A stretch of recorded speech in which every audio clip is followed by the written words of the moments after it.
you scan the history of the railways in this country, you will see that it was the presidency towns Bombay, Madras, and Calcutta that determined the pattern of our railways as well as of our industrial and economic growth.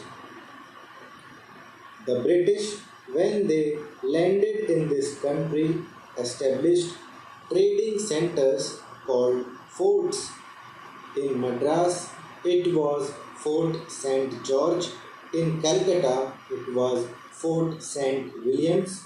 And in Bombay, it was merely a fort, and there was one in Surat also. It is these trading establishments which determined the pattern of government, the pattern of administration, and every other pattern under the British regime. They constructed the railways, they established the industries, they located their armies with reference to these three presidency towns. This idea of the presidency towns determining the pattern of our social structure, industrial advancement, and the system of our railways still persists. That is the mental lag that is hampering the vision of the Planning Commission, the Railway Board, and the Railway Ministry. Sir, once I happened to travel from London to Rome by train. Another time, I had to travel from Moscow to Leningrad by train. Nowhere did I find on the continent of Europe lines of varying breadth. It is all a uniform gauge. So, is it in Russia? It may be 6 feet there.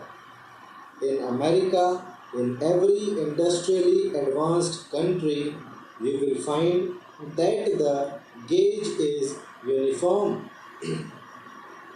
This very country which ruled us, namely the United Kingdom, had inside its border a uniform gauge, but they inflicted three systems of gauge on India. They thought that that would perpetuate what is called their domination, or in the negative sense, that it would impede the industrial and economic growth of India. Secondly, it would make India always the customer and purchaser of lines and locomotives and rolling stocks from the United Kingdom. In the old days, I am told, it is the government which built the broad gauge line, and it is the private companies that took to this meter gauge and the narrow gauge.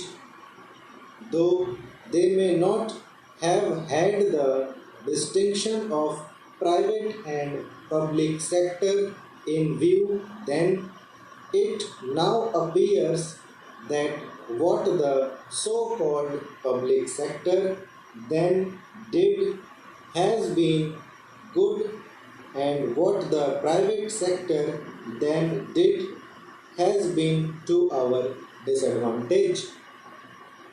I would appeal to these agencies to introduce a uniform gauge throughout India. In this